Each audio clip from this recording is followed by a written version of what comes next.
Hey. All right, and we are here. They can't see me, so you're gonna have to be the one talking. Here we is.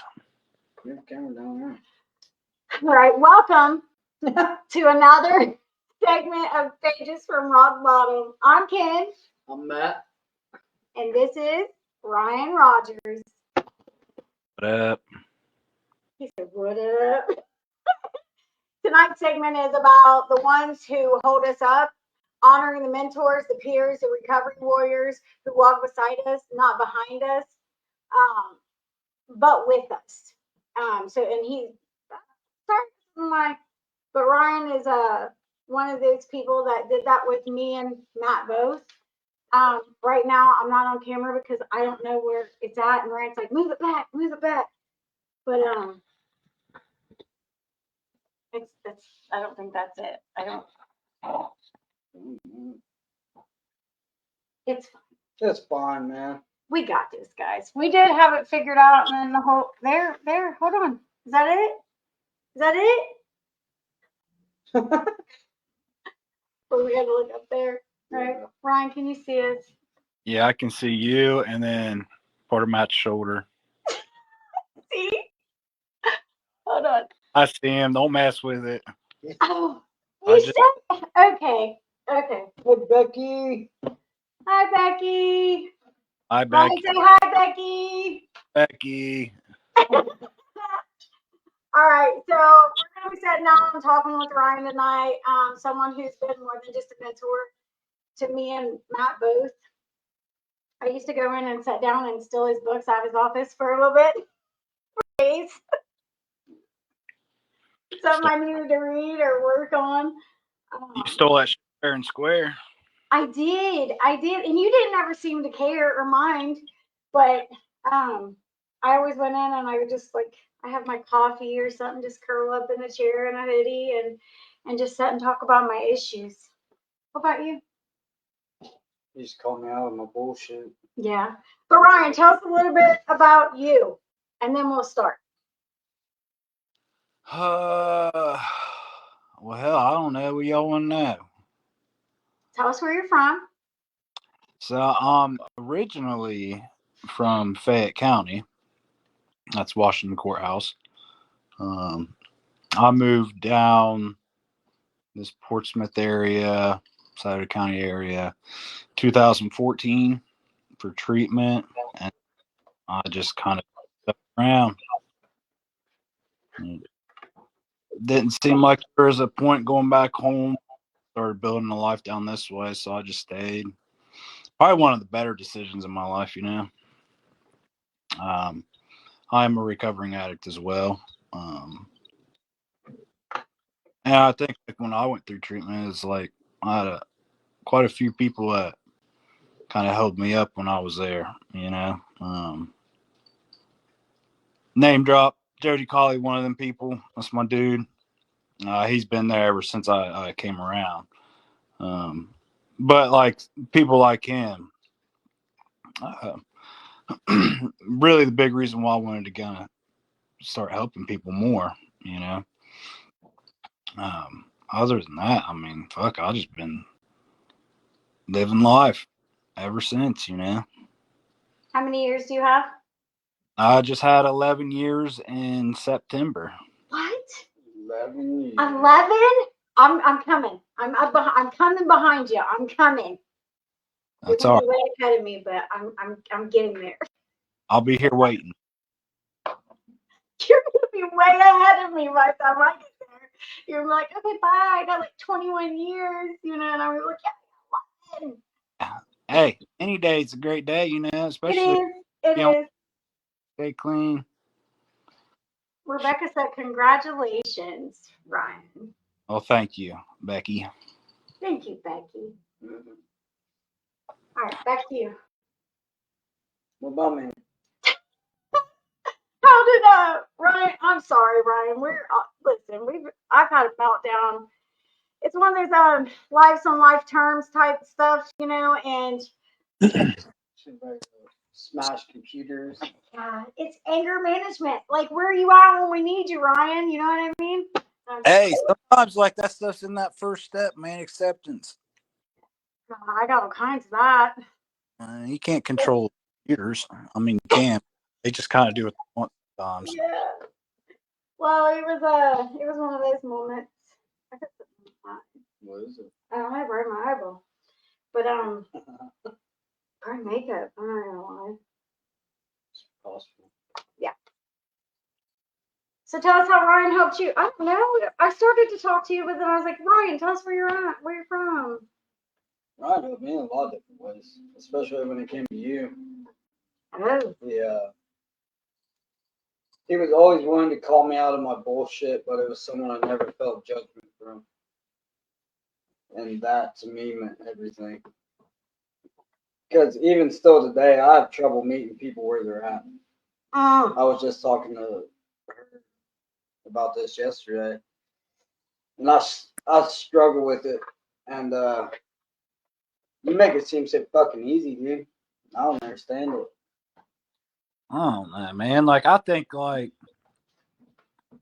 once you just realize that people are going to be people and they're going to do people shit, that covers different things. Like, I guess just like finding a way to relate to them more than anything. I mean, like, fuck, man, I've had times where it's like I've related to you, I've related to Kim. Basically, anybody I meet that I get into conversations with, I can find some type of relatable content, you know? Yeah. I think that kind of helps, like, break the ice with accepting people who they are, where they're at. And it's like, hell, I mean, I'll be the first one to say it. There's some people I don't like where they're at, you know? Yeah. I mean, those people ain't going to change unless you meet them where they're at and help them get to a place where they want to be or need to be. I feel that.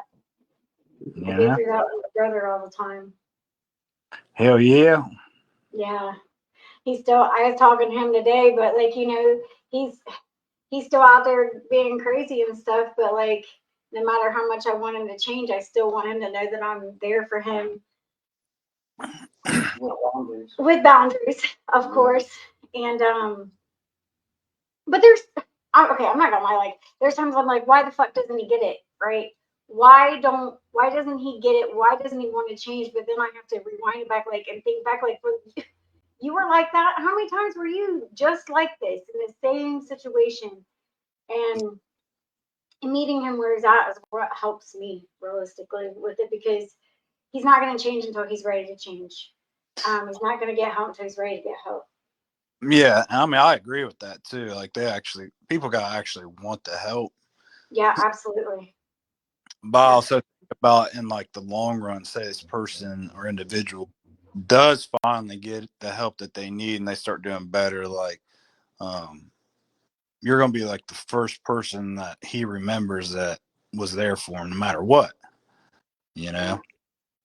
And I think when I got clean, like, I took a lot from a lot of people, you know, like, not like just like emotions, like gave everybody a hard time and everybody worry about me. I stole shit, like, you know, like things we do when we're using. And I think when I got clean, all I wanted was just leave a good imprint on people that I come in contact with. Now, not everybody that I've come in contact with being clean I've left a good imprint, you know. But I think that just comes back to like being a human being too, you know, like they talk about the spiritual principles and like 12-step program, and like that shit's for me to apply, not anybody else. Like, I take that shit selfishly, you know. As long as I'm applying, it doesn't matter if anybody else is, you know. So I try to incorporate that shit in my life. Now, I'm not good at it every day, but I know a thing or two because I've seen a thing or two, just like, you know, State Farm. State Farm. Yeah, I could do that. It's like State Farm. You know, that's something you used to beat in my head though. Like, we have to run selfish programs, but that doesn't mean we have to be selfish people. Ooh. You know, that's something that's always stuck with me. Yeah, Yeah, for sure. I mean, I'll be the first. I'm a selfish motherfucker sometimes, you know. Selfish with my time. So am I. Yeah, and like the thing is like it takes other people to call me out on that shit too, you know. Like if I was like by myself, like I would just be like the most perfect human being, you know. Fuck yeah. But that's not the way life is. Like we come across other people and they help us see the flaws within ourselves, and I think they gave us the motivation and the encouragement to change, you know. Yeah. People like Jody Colley and some of these other people that I know, like show me that shit's possible, you know. I think like the more we stay clean and clear minded and actually take the time to work on ourselves, like a lot of that change starts happening. And the thing is, like everybody else will notice that before we do. Oh, You know? absolutely. Absolutely. Everybody else will see that change in you before you see that shit in yourself. You know? Like Yeah. for one, I struggle a lot of days too. Like I suffer from depression a lot of times, you know. And, Yep. the thing is I make some stupid decisions when I'm depressed, you know.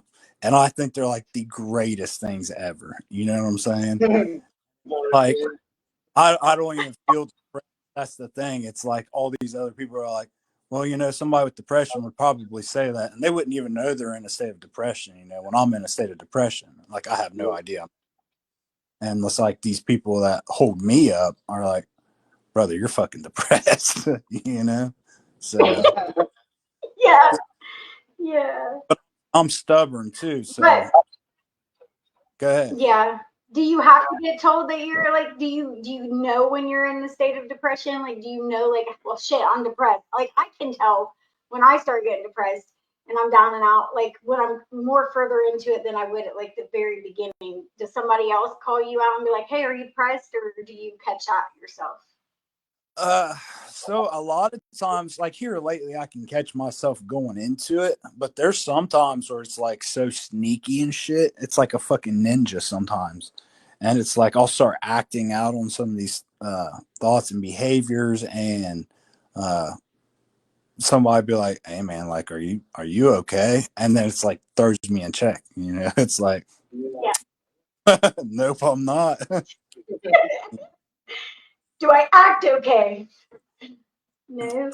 I mean, it's sometimes it's just like one of those reality checks, you know. I mean, like I said, honestly, like I don't think recovery is even possible without other individuals. Absolutely. You know, Yeah.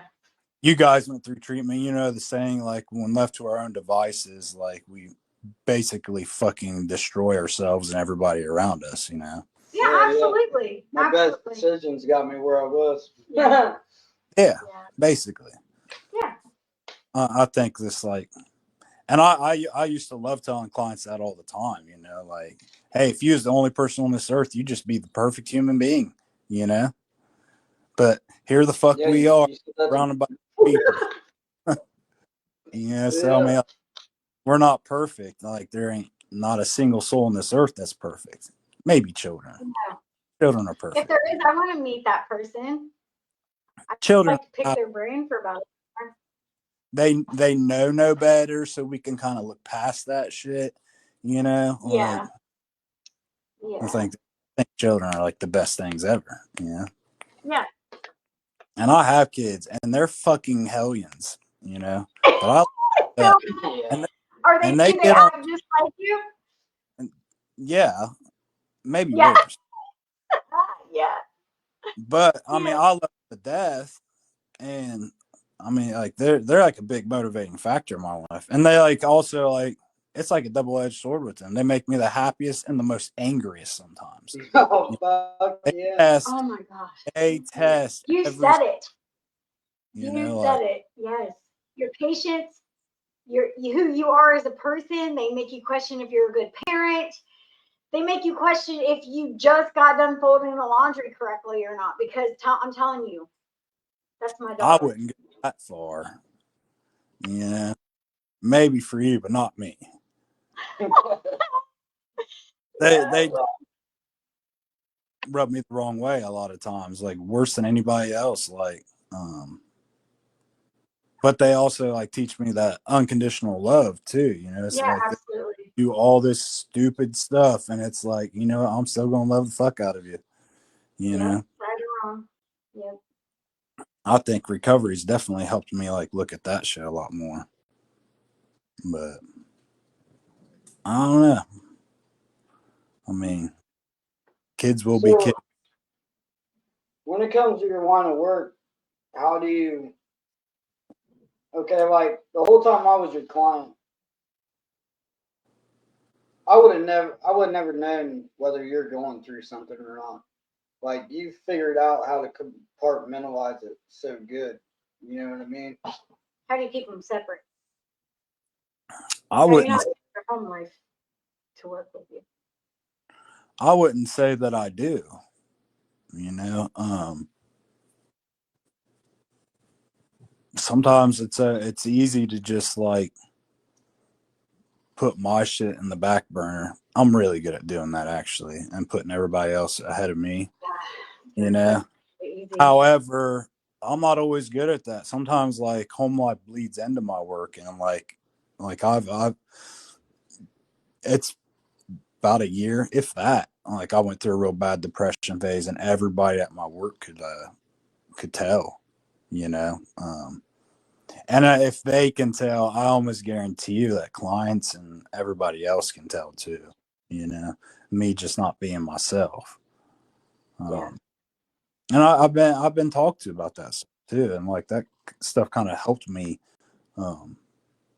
look at myself a little bit harder. And it kind of helped me get into some type of action to kind of combat depression a lot more than just sit in that shit. You know? Yeah. I think a lot of mine comes from like a lot of self doubt. How do I talk to myself in my head? You know, Oh yeah. I'm probably, if I like could like take my head out and like show you guys how I talk to myself, Yeah. just be like Yeah. amazed. You know, like he wouldn't say that to himself. Like, you bet your ass I would. You know, and I can be really, really hard on myself and personalize things and talk down to myself so much. And like that's the thing. Like, when I look back on life, like growing up and using substances, it's like it fucking numbed that whole voice. So it's like I never had to worry about it. You know. Absolutely. As I've clean and I've been clean for a while, that voice is like there. It's loud. It's like you can't fucking ignore me anymore. And it's like I would allow it to, and I would feed into it. You know, like I thrive in that self pity. You know, and like the shit didn't help me any. It kind of just like took me back a lot. But over the past year, I think I've become a little bit more humbling and accepting of that voice. But I've also learned how to talk to myself in a nicer way. Yeah. And that was probably the hardest, because it's like that only works if you're like accepting of your flaws and this and that. And that shit's hard to do sometimes, you know? Yeah, absolutely. I know I'll never be perfect, but goddamn it, I'm a perfectionist. Yeah, that's it. And I want to do everything perfect. Like I want to make sure it's all done good, like no half-assed. And it's like I've learned how to just been like, you know, it ain't gotta fucking be perfect. You know? Yeah. Like, why do I have to try to be perfect if life ain't gonna be perfect? You know? And like those like little things that you can just tell yourself is just like kind of take that heat down a little bit. The heat. Turn the heat down. Don't be so hot on yourself. Well, we talk about it all the time. Nobody can pick us apart like ourselves. Yeah, worse than ourselves. Like I can go to the bathroom and tear myself apart in a matter of seconds. You know what I mean? I guarantee you wouldn't let nobody else talk to you like that. Yeah, but we do it to ourselves all the time, though. You know what I mean? In the back room and kick my own ass because I'm talking shit right now. Yes, yes. Yeah. Shit like that, you know, it's like, why talk to yourself? Why be so fucking hard on yourself? Working where I work, like, that's kind of like their motto is just be kind to yourself. And like, sometimes that's the hardest fucking thing to do. Yeah, It is. absolutely. It is. I don't find any problems being kind to anyone else, but sometimes I find it hard to be kind to me. You know, like I I haven't always figured that part out yet. percent. I've gotten better with it. Yeah. Like I used to be a big perfectionist, so anytime I had distorted thought, I'm gonna catastrophize it worse than what it is. You know what I mean? It don't matter how small it is, I'm gonna pick myself apart over it. Yeah. I think that's anybody realistically Yeah. can do that. Or like I used to be real bad about comparing myself to others too. Yeah. You know what I mean? Yeah. Like goddamn, they got this figured out already. Like I'm already 6 months in this bitch. Why haven't I got it? You know what I mean? So what did you do to change that? Like, what did you do to think differently? To change your mindset? With the help of people like Ryan, counselors, Yeah. your wife, Ryan, Knable. your When- wife. When Knable introduced me to reframing like that was a big moment for me. Yeah.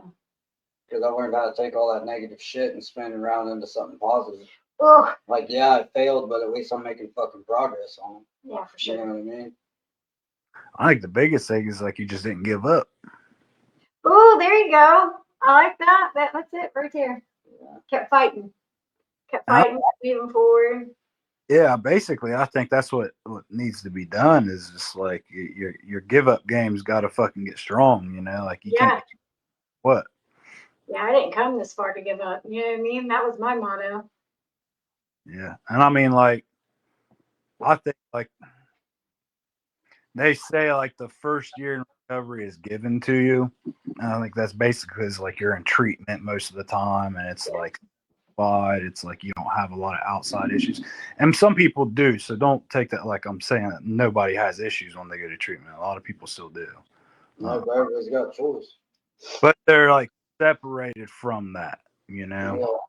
makes it a little easier to deal with. Now, like that first year I was in treatment, that second year, it's like I felt like the first 2 years was given to me, just because like not a lot of shit happened, you know. Yeah.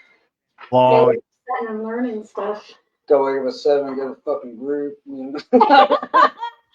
But it helped. It helped. it does. It helps you get into some type of structure, and it kind of helps you like Build connections.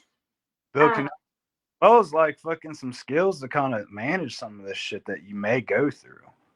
Yeah. I think like that third year that I went through fucking sucked. And then life got good again. And then it fucking sucked again. And then it got good. And then it fucking sucked again.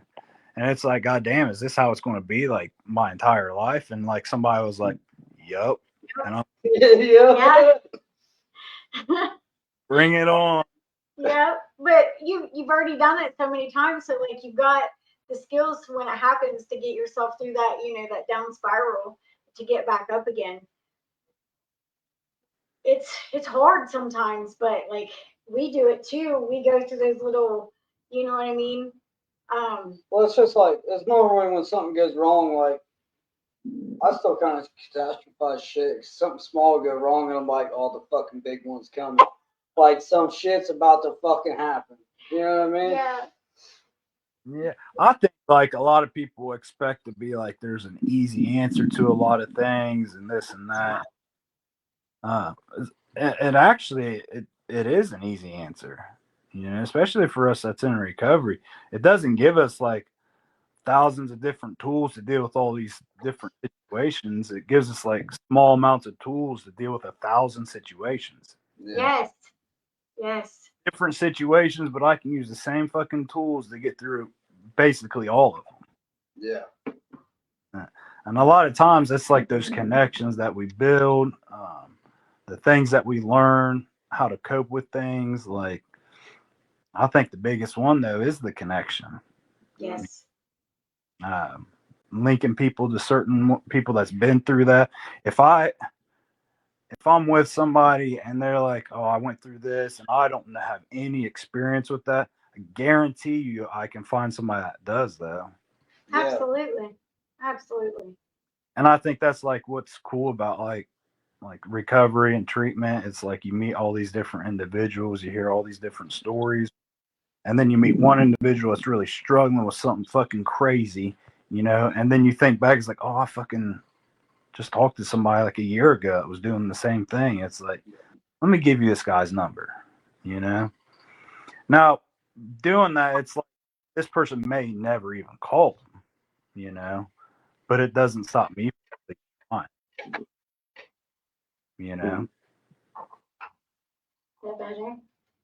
I don't know. Hey, we can see now, Matt. Right. I Oh, was like, man. because you were like, move it back. Can you see him? Brother, you in there like swimming. Kim's Now out. it's just no Kim. Kim's out now. Listen, we had this thing set Let up me get it back on the other side. good. What? What are you talking about? Put it back down there. Well, keep going, Ryan. We're listening, buddy. I ain't trying to interrupt you. Need an ultra wide camera. Man, we're just building as we go, bro. You know, Is that y'all. better? That's great. Can you see us both? I can see you both. Now I just see the side. Okay. Huh? Yeah, all right, I can see you now. Come a little closer, baby. Is that better? Look at this. I don't know. Let's keep looking up. Let's see Mike. He's Michael Jackson. Hey, what's funny is my kid's been singing Thriller since it's been like Halloween. Right? Introduced to Michael Jackson, but he's been singing the fuck out of Thriller and like singing it completely wrong. And I just let him go with it like, yep, that's how it goes, man. Are they on that K-pop? Oh man, like Demon Hunters? Yeah. like K-pop is like the kids got me into that music. I know, right? I'll just be singing in my head all day. Yeah. So it's like addictive. It's like it just pulls you in, just like crack. It's like you try it once, it's like it's the greatest. You're down on the floor, you're just looking for more. It's so catchy and ear pleasing. It's like, damn, I need another blast. Oh man, that's great. K-pop Demon Hunters. That's awesome. I actually watched the show with them one night. It's Yeah. got a pretty good story. Yeah, for kids movie, it's pretty good. If Yeah, you Bella got us watching check it. it out, just saying. Seen worse. Yeah, we squirreled a little bit. Oh well. I'm sure it's fine. All right, so the next question we just want to ask you was, how do you balance between helping others and taking care of yourself? Man, that's like the golden question, I think. I don't have an answer for that. He doesn't have an answer for that. Nah, It is hard. I feel like helping others just comes naturally. So there's no effort that really goes in. There's actually nothing that goes into like helping somebody else except for like a kind heart. Right. I agree with that 100%. For myself, the hardest part is taking care of self. Mm-hmm. Because like I said before, like I usually try to put everybody else's needs before my own. Maybe that's just the dad in me. Maybe that's just a male thing. I don't know. He was looking at me because I do the same thing. Yeah. I do the same thing. She will absolutely make sure everyone else is taken care of, and then if there's time, she'll think of herself. Yeah. Which I mean, like, it's fulfilling. It's fulfilling. Define self-care though. There's just as many ways of self-care as there are human beings. Yeah. Yeah. So like self-care to me is just enjoying my time with the kids and family, going to the gym. I haven't really been playing much music lately. I should probably get back into that, but it's kind of Oh, hard. I didn't know you played music. Yeah, What kind of music do you play? whatever's ear appealing, K-pop, you know. Oh, we gotta hear this one day, Ryan. You're gonna have to come back on and play K-pop Demon Hunters for us. That'd be awesome. I'll never I stop. sing Golden because I gotta hear you sing it. You know what I mean? Yeah, I can't sing like them. Oh, I I'll think bring my daughter on. She'll do it for you. She can. I got the voice of E.T. Right? He was saying, Jim. Oh, phone home. Yeah. But yeah, I think self-care is probably the hardest one for myself. I guess I can't speak for everyone else. But there are things that I enjoy doing, you know, and it's just like making the time to do it. And I think, finding the time to do it. well, I mean, that's where you got to, I think, like, we got to make ourselves a priority sometimes, you know, like I care enough about myself and love myself enough to put 15 minutes aside to do something. So, I might try that. Guys, go fishing. Women, go get your nails done. Get a mani pedicure or whatever it is. Some women go get like Botox. You know, I ain't judging and shit. You know, like I mean, yeah. that Yeah. shit makes me happy. Like fucking run that. You know. Run it. I like bakes. I bake. Yeah. Yeah. I cook, bake, make vanilla extract from. Did we shake those bottles? I did. I bet you was a cook. What? I bet you was a meth cook. That's rude. No, I did for a little bit, you know, back in the day. You know what I mean? Allegedly. Yeah. Statute of limitations. We're talking about vanilla amber bottles with pure vanilla extract in it with vanilla beans. Is that what they call it these days? Yeah. Yeah. Matt made it with me. He even got in on it, was excited about it.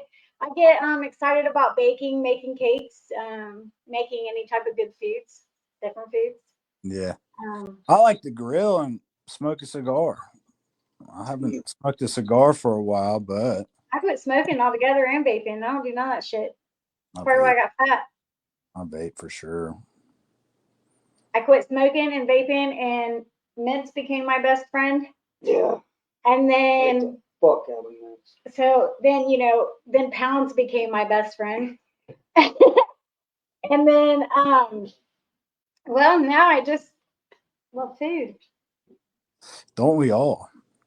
I do. I love food. We all. And I mean, like, I think also with the self-care, it's there's that saying, they say, like, you have to be able to take care of yourself to help somebody else out too. Yep. Yeah. So it's like really putting that time and effort into yourself too. Because if you ain't happy, you're not, how you expecting to make somebody else happy? Especially like with my depression, it's like, if it can get that noticeable where like coworkers and clients can see that, do you think you're going to be want to be approached by somebody that's depressed? You know? Yeah. You used to ride my ass about that with her because I was like, well, I don't want to burden her with this or I don't want to burden her with that. And then you'd be like, you don't think that's fucking selfish? Ooh. I'm like, the fuck you mean? Ryan Rogers. Like, hey, I struggle with that too, man. Fuck. I feel like a lot of my issues can be a burden. yeah. You know, I think we just don't want to. I think there's like a big fear disconnect there though too. You know, like a fear of like being left or abandoned. If they actually, and this is some of the shit that I used to tell myself a lot. Sometimes I still do. I'm not gonna lie. If they actually knew me as a person, they wouldn't stick around. Right. Being vulnerable. Yeah. And that's like one of the hardest things to get over sometimes is like that vulnerability, especially when it's somebody you truly deeply care about, you know? It's probably the hardest ones, realistically, because then they're looking at every little thing about you, and you think that every little thing is showing all at once. Yeah. And it's like you're being picked apart when you're really not. They may not even be doing that, but like that's what it feels like. That you're just under a microscope and like they're just picking out every little thing wrong with you. Yeah. It makes it hard to allow yourself to be vulnerable sometimes. Look, the way I may be 11 years clean, but I nowhere near know all of it. Yeah. I'm still fucking learning things today about myself, about communication in general, because I suck at communication. I'm pretty good at communication. Sometimes. It's my deliverance that sucks. Yeah. We have our moments. But we don't fight. Yeah. And we bicker. Damn. Darn. That's uncool. Yeah. But yeah, I think in general, just like whether you're in a relationship or just like friends, family, like I noticed that communication's got to be there. I guess especially in an intimate relationship, you know, like that's pretty fucking important. It's very important. I'm learning. Like I said, I can be selfish a lot of times. And Me too. I think also like my issue is like I've always been like a bottle upper. Oh yeah. And I'll just hold shit in. Like I'll just and it's Are you the pressure pot? Like you hold it in until you explode? I wouldn't say I'm a pressure pot, but when shit hits the fan, I just let it all out because it's like, you know what, why not? Yeah. Like the fear kind of leaves for a minute. It's like I might as well just express all this other shit at the time, and like that's not good either. That's not healthy at all. Yeah. At all. So I'm still learning how to deal with that. You know, recovery doesn't equal clean time. Clean time doesn't equal recovery. You could have like a year clean and show more effort and recovery than somebody with 11 years. Yeah, absolutely. You know, I remember when I first started coming into treatment and AA and NA and stuff, like I was in like a meeting almost every day. You know, my meeting attendance now is like small. You know, We don't go to meetings. I haven't been to a meeting in a while, but I also think that like I would never tell somebody don't go to a meeting just because like that's where I got absolutely. That's where I like learned a lot. And honestly, like I probably wouldn't be here without them. Wouldn't be here without treatment, wouldn't be here without some of the individuals I crossed paths with. And like it's helped develop who I am today to where it's like I don't have to rely on those meetings as much as I used to. You know, it's taught me enough to like I'm gonna go through some shit and here's some things to help you along the way. Yeah. And like somebody in early recovery, like fuck, go to those meetings, fucking get connected with people, build a tribe. You know what I'm saying? Like, do the damn thing. Yeah. Go with the right motives. I know when you guys was around, like the peer support stuff was kicking in like hardcore and stuff, and I remember when I went to the like my training for peer support certification, and they was talking about this easier, softer way, multiple pathways to recovery. I'm like, the only fucking way to get clean is through a 12-step program, you know. And I kind of had to just let go of that whole concept, you know, because it's not. There's so many different pathways to recovery out there anymore. It's like the one that's going to work for somebody is the one that they believe is actually going to fucking work. Yeah. You know, like when she when she first started with her company, like I was totally against MAT. You know what I mean? Like I did not believe in it. I was like, it's bullshit. But MAT. when she really walked me through the harm reduction model, like, okay, I support that shit. Yeah, MATs No, is it's coming Okay. in like a lot of the jails in Ohio now are like Doing it. Yep. prescribing Suboxones and stuff like that. And I'm all for that, you know. Yeah, absolutely. I think like a short term Suboxone is like beneficial to a lot of people, you know. I think like the downfall is like people start using that as like a long term crutch. And like if that's working for them, then hell yeah, you know. But I think like they rob themselves of some of the benefits of like actually experiencing life without that. However, with that being said, that one little substance that's helping them not use heroin or fentanyl It's saving their is life, allowing them to experience life too. Yeah. and it's saving their life on a daily basis. Every Yeah. time they choose that medicine over a drug, they're saving their life. So it's I'm all for it. I'm gonna support the shit out of anybody who's still doing great in their recovery, long term, short term, however it is that they want to do it. Sublocade is awesome. MAT is just awesome. I guess because I've had that chance to work with a lot of MAT patients, Mhm. and And really connect with people. So it's been an awesome journey, honestly. yeah, and I don't think like everybody that gets placed on MAT is like abusing it or this and that. Um, I think it's just like it's like you said, it's a harm reduction. You know, it's Yep. allowing them to live a life without going out robbing somebody or relying on heroin every day. You know, like Yeah. especially if they're like getting it prescribed. I know you can get Suboxones on the streets and this and that, and I know some people that are using it to abuse it. And those are the ones that need our help more than anybody. Oh, absolutely. You know? Say 100%.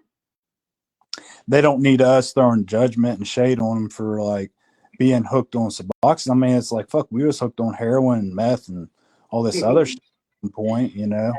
Oh, And we had enough shade thrown on us just because of that, you know. Yeah. We gotta Stop kind of stigmatizing people. You know what I mean? It's terrible. we gotta be a generation that's got to break that cycle of just like shaming people for having to like rely on something and just like show them some love and like throw out a helping hand and try to guide them in the right direction. Hopefully, show them a better way to live. You know, for some people, that's not going to happen, and that's where we just got to kind of be realistic. Like we can't save everybody. You know, and in fact, the way I look is I can't save anyone. Yeah, there's not one person on this earth that I can really save like that. Myself. yeah, That's about it. That's about it. There has to be a want or a desire. Yeah. And if that's not there, like even if like they want it or desire, they may not get it like the first few times or 12 times or whatever. But I guarantee you one thing, like they're going to remember that one person that was treating them like a fucking human being when they was going through all that, you know, because they're going to remember everybody that treated them like shit or judged them and this and that. But the one person that treats them nice is going to stick out like a sore thumb. They're going to be like, man, I bet I can call this up, have some connections I can get with, you know? Yeah. So you might be that person that plants that seed for them. Yeah, for sure. Yeah. I mean, all you do is plant the seed. It's up to them to water that motherfucker. You know? Yeah. And watch it grow. You know what? When I first came around, they planted seeds, but I was all out of water. Yeah. Yes. They told Rebecca me said yes. They told me to get a sponsor. I went and got a girlfriend. So as, Yeah. So you But- get a sponsor and a girlfriend. well, I was still sick. I still am, but less sick than what I was. So Same. Shit, pretty good. You, what is it? He said this shit's pretty good. Shit's good. What is that? Like a hydration. It's like one of them old Mio things. This little blue electrolyte shit. from the gods? Huh? The old little blue nectar from the gods? Yeah, pretty much, man. You know, blue raspberry is not even a real thing. What do you He's mean? swirling. He's like, what do you mean? It's not natural, bro. None of that It's stuff not real. It's fake. What do you mean? What? My whole life has been a lie. well, Yeah. you have them messy jobs, you know.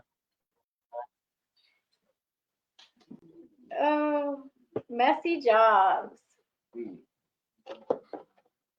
What other questions?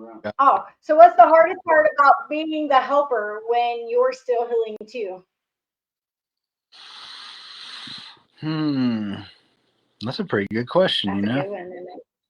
It is. Hardest part about being the helper. When you're still healing too. I think if you're still healing, I think the hardest part about being a helper is like causing more pain and drama. I think it's called like transference or something like that, where you make your shit their shit, or you make their shit. Yep. And I think that does happen. Somebody really, really smarter than I am, told me that a lot of people that come in to treatment and recovery, they're basically, most of them is going to be there from like probation or through court system and stuff like that. And my experience, some of those people have been some of the best clients ever. Yeah. But also, I lost my train of thought. Also, I think like some of the people that are like self-referrals in the treatment come in with this expectation things should go. I mean, I'll just say it. Fuck it. Like, I think some individuals come in with a silver spoon in their mouth. And that's the thing. Like, when you go into treatment, you're not. I got perfect example for that. What is it? You do? Oh, yeah. He said he's got a perfect example of that. The silver spoon. So I went through American Addictions. They fly me out to San Diego, right? Yeah. And he was a doctor, came in there, and he was like, we're gonna get massages and we gotta do our own laundry. He left. He went to Passages Malibu, man. He's like, I ain't doing this shit. Brian's like, Well, what? and I mean, like that's not against the individual or anything, but it's like we're not going to save everybody. You know, like you come into treatment, you're coming in consenting to treatment. It's not treatment's always needs to be like an individualized thing. What works for you ain't going to work for somebody else. What works for them might fucking kill you. Who knows? But we're not going to save everybody. The ones that want the help are going to be more open to it. But also, like those ones that you're talking about, with the silver spoon. Hold on, I got to find my phone charger. The ones with the silver spoon, they don't really stay open. Not all of them. There are some that will, but they won't really be open to a lot of the way treatment is ran. You know, like regulations and fucking recommendations, whatever that you got to go through when you go through treatment. And there's rules and there's guidelines that you have to follow. And all that stuff's put in place to keep clients and staff safe. We can't just let people come into treatment and just do whatever the fuck they want, like go all willy nilly, you know, like that's just silly. Yeah. Hey, Ron. Man. But it's beneficial. I also think like long-term treatment is the best way to go. 30 So days. define long term. Yeah, I was gonna say define long term. So like 30, 60 days, even 90 days most of the time isn't enough. You know, it's enough to get some things squared away, remove some of the barriers that are blocking somebody's life. However, like in AA, talk about the psyche change, you know, like that mental, spiritual awakening. Hard to say when that I had a happens. couple of those. A lot of times, I don't think that really happens unless you're in like some type of long term. But I'm a firm believer that like fuck, we can have spiritual awakenings daily too. You know, I think when I first started working the steps, I feel like I had one in the first step, one in the third step, a big one in the sixth step. You know, and then it's like you work through all these steps, and it's like you get to step 12 and you're getting through it and you're like, fuck, man, I'm going to be part of this big fucking exclusive club, worked all 12 steps. And then you go over it with your sponsor and he was like, start them over. It's like, that's it. I don't get a medal. I don't get a badge. I was a silver guy too, you know? Yeah, it wasn't like, it was just like, start them over, man. Yeah. But I mean, like that, by the time you get to the 12th step and you go for it, you've already built up more baggage that you got to unload in these steps again. Yeah. Maybe not. Maybe it's just like taking the first year to work through the steps, take the next year to actually apply them to your life, build up some more of that baggage, and then see where you're at, and then start these steps all over again. You know, like I said, there's no cookie cutter way to do stuff. It's just like the individual's going to do it when they need to. Yeah.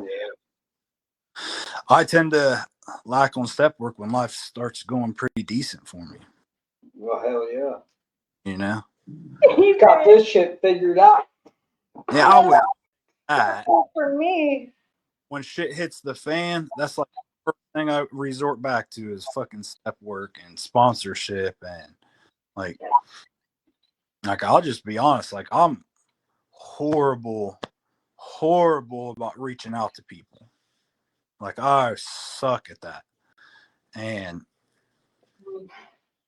it's like my sponsor sees this pattern in me. It's like, oh, well, you don't ever fuck talk to me when life's fucking good. And then when life fucking hits the fan, you're like, you're blowing my ass up. You know? I was like, yeah, yes, I am. Yeah, I need you in these moments. He's like, well, you need to just fucking. Somebody said, like, if you stick to the basics, you don't ever have to fucking go away from them. Yeah. So it's sticking to those basics: step work, meetings, connections, applying what you learn. You know. And they say you keep what you have by giving it away. That's true. That's what they say. I believe that. I believe that. That's like moron. That is such a selfish, selfless saying. I got way to put it. Way. Yeah. Yeah. But it works, you know, like they fucking work for some people, you know, like that one day at a time, you know. I'm sure you guys heard that a lot. Yeah. Acceptance is key. For me, it was a minute at a time. Yeah. Seconds. Yeah. Or seconds. God. You'd be surprised how many of those little sayings help individuals. Yeah, and they sound so cliche, but I'm telling you, like they are just whew. Yeah. What was the one saying that got on your What is it? What was the one cliche that got on your nerves the most? Okay.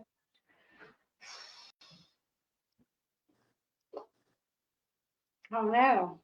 I don't think any of them really got on my nerves. Oh, bullshit. If you're in treatment, you hear it every day. Something got on your nerves. I don't know. Mine was be kind to yourself. Oh God. I never wanted to be kind myself. I always wanted to tear myself apart. Or be gentle. That was your issue. I think the one that wasn't really cliche, but was I always got told I needed to set boundaries. And I live by that shit today. But it stuck, right? Every time I would go in, like I would talk to Kip or I would talk to my counselor, and they're like, you just need to learn how to set boundaries. Boundaries is important. Boundaries. To the point I was like, fuck you and your boundaries. You know what I mean? But then it got to the point it's like, okay, yeah. But today I live by that. Like I set boundaries with how, like with myself on how I treat myself or how I treat him. You know, we cross his line sometimes, but like we have to, or how I allow him to treat me. But I think mine honestly was boundaries. I got so sick of hearing about boundaries, I wanted to just like throw somebody out of the window because I said boundaries one more time. But I get it. You know what I mean? When it finally stuck and I finally understood what it meant. Yeah. That was mine, was boundaries. But today I live by that shit, and I wouldn't live by anything else because I'm not going. I have to set boundaries. Damn right. Set boundaries. Yeah. Yeah. Set boundaries. You have to set boundaries, Ken. Where's the boundaries? Did you set boundaries? You know what I mean? I remember that shit. I think you said it to me a bunch of times too, Ryan. You gotta set boundaries. You gotta have them boundaries with people. And That's but eventually it stuck. Eventually it I stuck. don't know how to spell boundaries, so Well, yeah, but it stinks. Boundaries. You gotta set boundaries. hey, you're doing great. Look at you now. I know, right? I'm not doing bad. I got a lot of flaws, Ryan. I ain't gonna lie. Like my anger issues. You remember how we used to talk about that? Like you used to help me with that a lot, but today I'm like, I still got anger issues. It's never gonna go away. I've accepted that, but I've learned how to manage it a lot better. But sometimes it's like, okay, that crazy freaking side of Kimmy is like, hey, bitch, I'm coming out to play today. You know what I mean? Clarice. Yeah. Yeah. And I've named her. It's the thing. But Jesus. you know, his is Eddie. Yeah, and there's our boundaries, right? We got things working for us. But You guys do the March United. You guys been doing that for how many years now? 6? Going on 7. It'll be 7 next year. 7 next I year. mean, here's you starting this up. Like, you guys got a lot going for you, and you're doing some good things, I think, for the community and shit. So, like, whatever you've learned over the last few years, like, keep that shit up. Stay open to everything. Yeah. You Yeah. know? Becky said, trust the process. And she told us it was a good one when we came up with that question. Oh, trust the process. Yeah. Hers was trust the process. Yeah. Sometimes it's hard to We're trust. gonna love you until you can love yourself. If the That's a good process, one. let me ask you this: if the process is the hard way, do you still trust it? Ooh. Yes. Yeah. Yeah. Every Even that. problem has a solution. That's another one. Some kipology for that ass. Every problem has a solution. Sometimes the solution is I'm stupid. I don't know what I'm. Also, sometimes the solution is to do nothing. Yeah, sit still. Let it ride out. I heard that in the rooms when it took me years to figure out that sometimes the most spiritual thing to do is nothing at all. Yeah. And Nothing at all. I didn't learn that shit, what that actually meant until I started working in treatment. You know, It'll get you. That's where it got you. Was you working in treatment. I think on the other side of it. Yeah, I think sometimes it's like you just got to know when to just like step back, let somebody feel their stuff, process it themselves, provide a helping hand on it. If not, that's fine. But like, like that's part of that process. You got to trust that. Like, See, that's more shitty fucking pounded in my head. What? Both of you two, just let me feel. You have to. You have to allow people to feel. You can't push yourself on somebody when they're going through things and they're feeling shit, and you're like, well, I want to figure you out right now. Let me just love you. It don't work like that. Allow somebody to feel and allow them to just like sit in that shit for a minute to figure it out in their head of how they're either going to process it or process it out. And, and then somebody's going to talk about it. Yeah. Yeah, you're not going to fix somebody overnight. That's not. We're talking about like possible years and years of fucking like drug use and mental health problems. Like, we would be very naive if we thought we could fix somebody overnight. Yeah, I used to think I could fix myself overnight. Like the first 4 times I went to treatment, I was like, 30 days, I'm good, baby. Flying home. I'm just gonna do meth. Yeah, got a little weight on me. I'm gonna stay away from heroin, but I'm gonna do meth. I'll be good. Yeah. And then the lies we tell ourselves. How'd that work out? Then, I'm sitting in that holding with my lawyer, and he was like, "It all comes down to 2 words, Matt. My conduct." And ever since that day, I fucking lived my life by that. And I didn't really understand what he meant at the time, but my conduct's the way I treat people, the way I treat myself, the way I talk to people, the way I carry myself throughout life, right? And now I have opportunities to do this, and I used to tell guys all the time in treatment because they're like, I'm going to do my 90, 120 days and I'm leaving. I try to talk them into doing more. Like, I know for myself, it took me 15 years to fuck my life up real good. Like, what's a year to fix it? You know what I mean? That's good. Yeah. So when you were talking about long-term treatment, like, that's how I look at it. Yeah. Yeah, I mean, I'm not going to lose anything. It's got to be like a long-term commitment, period. Whether it's like a short-term, like it could work that way for some people. It could be like 30 days of treatment, but they have a long-term commitment to some type of recovery. Yeah. It's like, look, man, like, you ain't got to do this, but you got to do something because what you've been fucking working, and it's just, if you can get somebody to see some type of hope in something, you're doing pretty good. And basically when I said it, I mean like some type of hope in life that there's something coming that's going to fucking like change their life.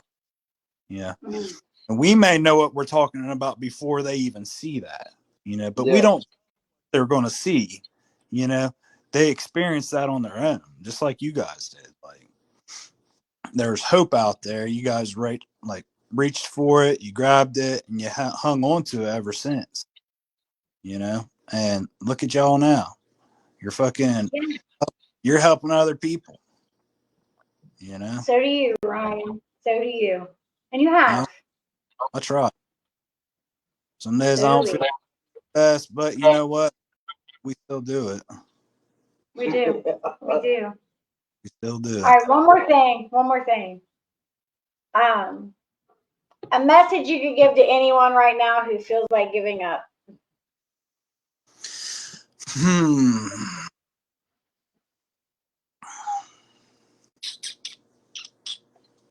I'm trying to think. I'm like, real. Trust the process. He said, just trust the process. That's one of those cliche sayings, though, Yeah. Trust the process. What's the, is it the basic text that says it, or?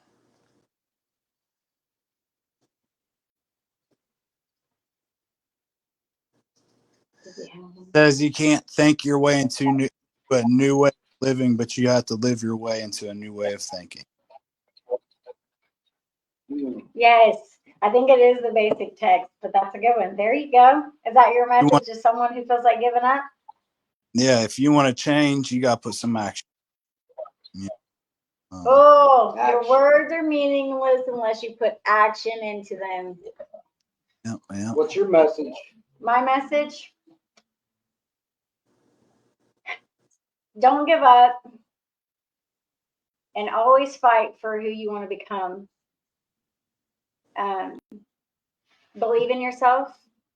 Oh my God, I could go about this for days. Believe in yourself. Believe in the people around you, especially if it's people who are uplifting and they want what's best for you.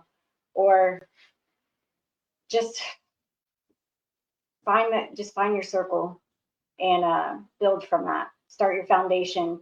Put windows in that motherfucker and build it. Make it beautiful. Make sure your outside looks just how you vision it.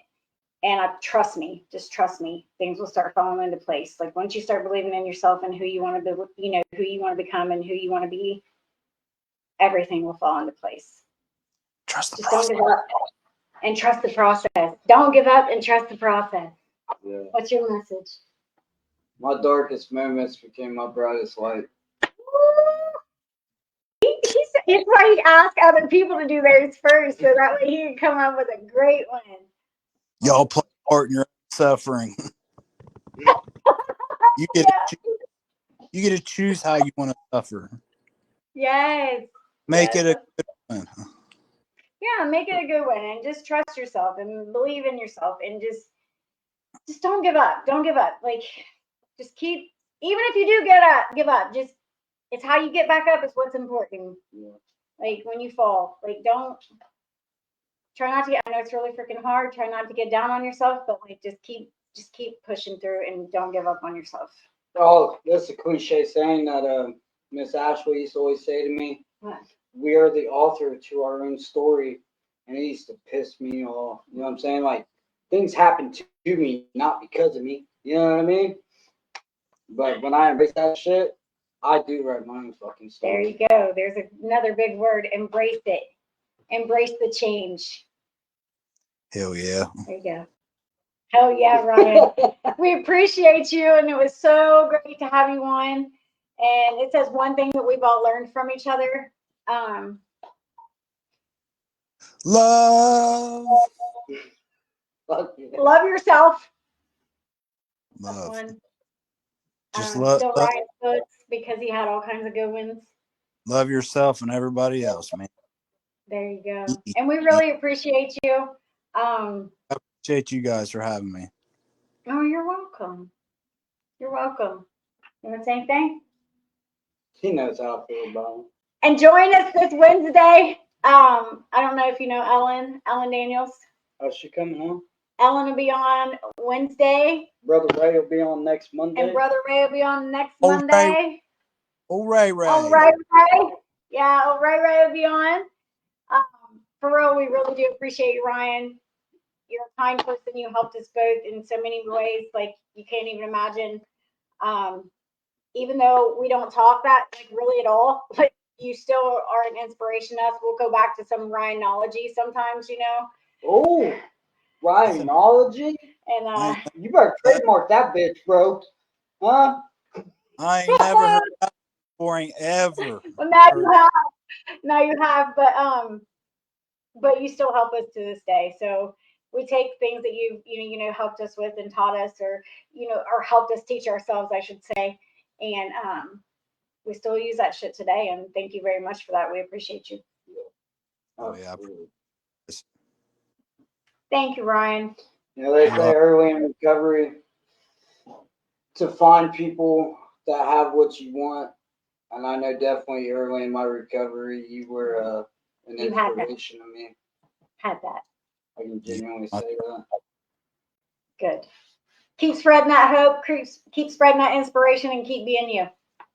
Hell yeah. Same for you guys. We'll see y'all later. All right, bye. Bye, guys. Where's it at? And we might end this sometime tonight, guys. Oh, okay. Mom and Jay was on there. I was about to call it. What? I was about to say, where you at? We gotta get this camera figured out. I think next time we'll put the screen up there. Alright. But deuces, guys. Join us Wednesday with Ellen Daniels, 7 to 8. I will be posting some things about it, and then Monday with Raymond Lett or Brother Ray. Brother Ray on Monday the 27th, and then this Wednesday with Ellen Daniels. Bye, guys. Okay, bye. Okay, bye. Okay, bye.